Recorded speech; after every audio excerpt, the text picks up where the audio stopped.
रण सज चुका है, ऐलान हो चुका है, बिगुल बज चुका है।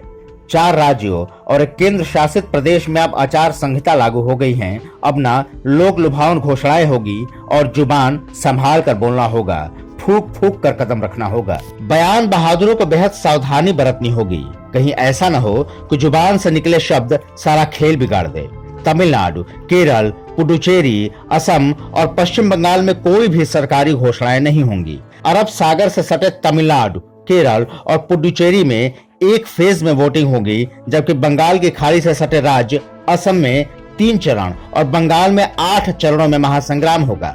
चुनावी शंखनाद को ज्यादातर पार्टियों के नेताओं ने स्वागत किया, लेकिन दीदी तारीखों पर तमतमा गई हैं और चुनाव आयोग पर बीजेपी के दबाव में फैसला लेने का आरोप लगाया है। ममता बनर्जी ने सवालिया लहजे में पूछा कि आखिर किसको फायदा पहुंचाने की कोशिश की जा रही है।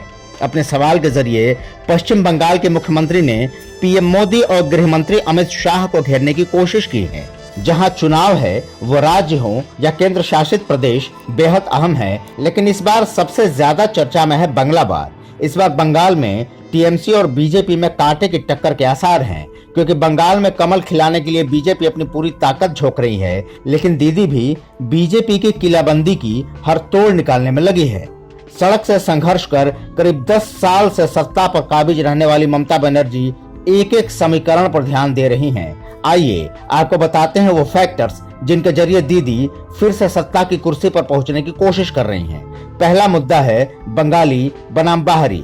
दीदी और उनके भतीजे अभिषेक बनर्जी तकरीबन सभी रैली में इस मुद्दे को उछाल रहे हैं।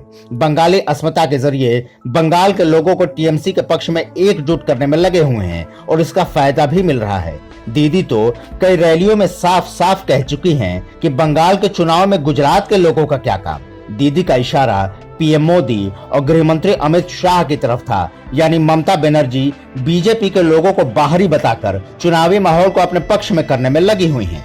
दूसरा है महंगाई का मुद्दा। कोरोना की वजह से सारा देश कराह रहा है, लोगों की आमदनी काफी कम हो गई है। आलम यह है कि करोड़ों लोग बेरोजगार हो चुके हैं। ऐसे वक्त में जब लोग एक एक रुपए कमाने के लिए जद्दोजहद कर रहे हैं, ऐसे में महंगाई डायन अपना मुंह विकराल करते चली जा रही है। पेट्रोल, डीजल और एलपीजी की कीमत 7वें आसमान पर है।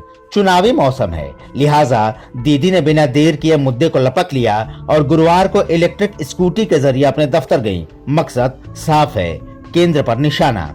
तीसरा मुद्दा है अल्पसंख्यक का। पश्चिम बंगाल में करीब 30% मुसलमान हैं और 80 सीटों पर इनका अच्छा खासा प्रभाव है। मुसलमानों को दीदी का कोर वोटर्स माना जाता रहा है। 2010 के बाद से ही सूबे के मुस्लिम दीदी के साथ रहे हैं। हालांकि इस बार फिजा कुछ बदली है, क्योंकि फुरफुरा शरीफ के पीरजादा अब्बास सिद्दीकी ने अपना अलग ही फ्रंट बना लिया है। बावजूद इसके दीदी को लग रहा है कि मुसलमान कहीं नहीं जाएंगे और उनकी पार्टी को ही वोट देंगे। और चौथा मुद्दा है जाति फैक्टर। बंगाल के चुनाव को हमेशा यूपी और बिहार से अलग देखा जाता रहा है। इसके पीछे की वजह है जाति फैक्टर का ना होना, लेकिन सियासी पंडितों की माने तो इस बार के चुनाव में जाति फैक्टर हावी रहने की संभावना है, क्योंकि मतुआ समुदाय के लोग चुनाव में धीरे धीरे हावी होते जा रहे हैं। बांग्लादेश से सटे जिलों में मतुआ समुदाय के लोगों के अच्छा खासा प्रभाव है। 40 से 45 सीटों पर इस समुदाय के लोगों का बोलबाला है। यही वजह है कि बीजेपी के नेता सीएए और एनआरसी के जरिए इन्हें अपने पक्ष में करने की पूरी कोशिश कर रहे हैं। तो दूसरी तरफ दीदी भी रणनीति बनाकर इनसे अपने वोट बैंक को मजबूत करने में जुटी हैं। बीजेपी भले ही अपना पलड़ा भारी होने की बात कहती हो, लेकिन दीदी भी कम नहीं। चुनावी बयार में सियासी बिसात पर बेहद संभल कर चल रही हैं दीदी। देखना दिलचस्प होगा कि इस बार बंगाल में कौन बाजी मारेगा। क्या दीदी का दबदबा कायम रहेगा या बीजेपी इस बार बंगाल में कमल खिलाएगी? इंतजार कीजिए। बंगाल के वॉर में 2 मई को जनादेश का